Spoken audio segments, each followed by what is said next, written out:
Hi guys, it's Jamie, and I thought I'd give you a little teaser. Um, in my class at Higher Fire, we're doing several projects, and we were suspended due to the, shelter at home initiative. Anyway, one of the projects we were going to do is a sun. I have a little baby one here with a face on it, and I have set it up so that actually I can, hang it on the wall. And I have a larger one, so we were going to do both of these or one of them in the class, whichever. But I'll give you a quick tutorial on doing the small one, most of it.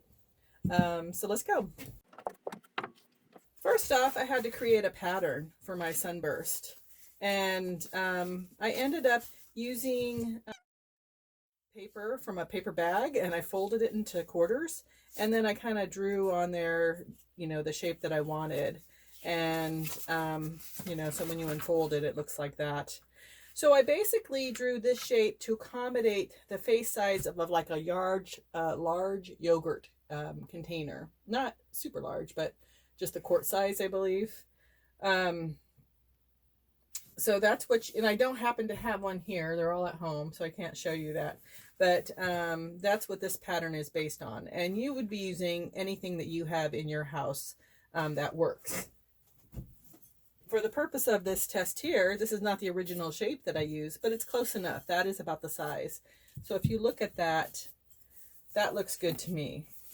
So for this demo, you could be using I'm going to use this, but you could also be using a yogurt container. I have a pre-rolled slab. This is a 1/4 inch thick, and I'm just going to smooth it out. I'm using B-Mix Grog, and it just fits. One of the things you could do, depending, now this is a design element, you could put your raise on first and then cut, or put the raise on afterwards. So by raise, I mean the impressions that are right here. Now for this guy, I used a fan texture similar to this. So I just pressed it in around as I went. So you could do something like that. If you do it after you cut, you can kind of see where it goes. It just depends. If I press after I cut, then this is going to be distorted a little bit. So you may want that, you may not.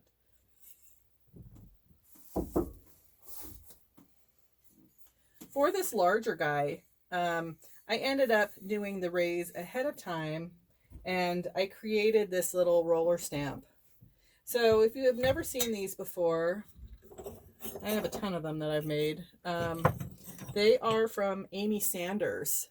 She has a video out there on Ceramics Arts Daily that shows you how to make these. Now, the difference with mine is that I have a very tapered edge here, and then it goes to very thick.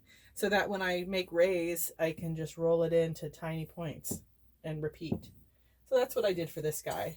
So you can do this ahead of time if you like, or create a fan stamp, or you could just use a tool after you do this and just draw the lines in. You don't have to have a fancy stamp. So in this case, I think I'm going to do the raise first. So what I'm going to do is I'm going to position the circle on here, and I'm just going to make an impression here. And then I take this off, and I can see where my rays are going to go. So I'm just going to go maybe a 1/2 inch off of that and just randomly go around the circle. Some of these may line up, some of them may not, but there's all this stuff I can do afterwards to help adjust if need be. And when you're doing your stampings, you might find, hey, I like this by itself, and just cut up around it. That's fine. You don't have to follow a pattern. Just making sure I'm back into my original hole here. Now I'll cut. Ooh, not very good at all. So like I said earlier, I'm going to make some adjustments here. Okay, not too bad. Now I'm going to just go back over these edges, because they I have a lot of sharp edges and I just want to soften them down. Now, one of the questions you might have is why didn't I go all the way down here when I was doing my raise? So I like to have a little bit of emptiness here on the wall that's coming up. I don't know why, it's just a personal preference. I think it comes from the history of when I was doing these suns. I was using them for press plates as well, so I could have a little bit of clear area without texture for any foodstuffs. So to get my sun going, I'm going to first place it on here. Find that groove I made earlier.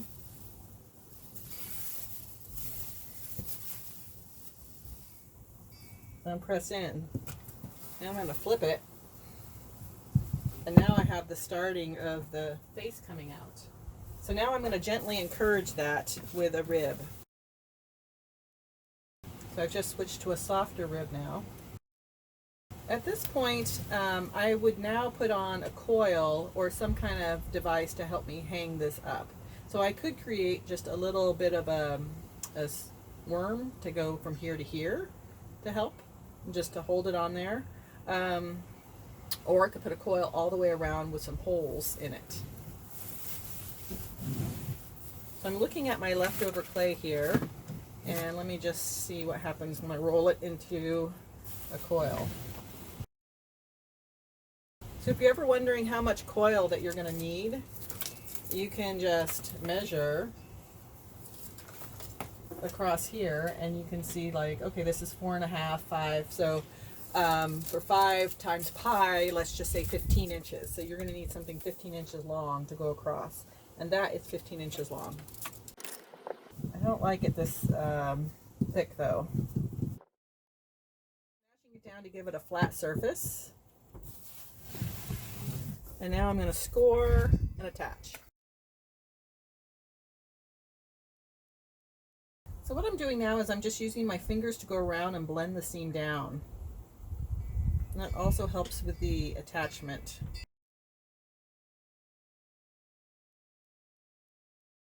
So now I could just let it sit. I could also put in the holes for hanging it. The thing is, I don't know where yet I want my face to go. So I think I might hold off on putting the holes in until I can see where the face is. If you don't want to wait for that, you could put the holes in now and just do 4 holes at either side, and then you just kind of get, you can hang it anywhere, I guess. But I'm going to hold off now until I can take it off. So I'll come back when this is set up enough where these won't flop down when I flip it over. So see you in a few. We're back and this is set up a little bit. It's still a little bit of flexibleness here, but I think it's going to be fine. So now we're going to take it off the form. I'm just going to flip it. This comes right off.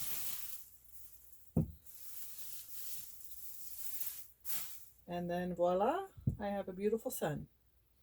So now what I can do, what we'll be doing in class is we'll be attaching a face to it.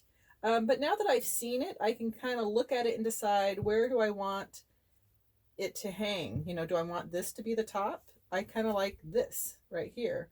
So I know that right here is where I want to go. So I'm going to go ahead and mark that with my fingernails underneath it, so I know where to put the holes.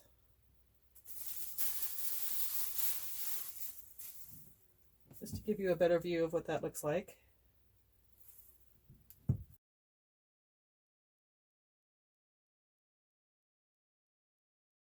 I'm just going to do one more little pass with the rib.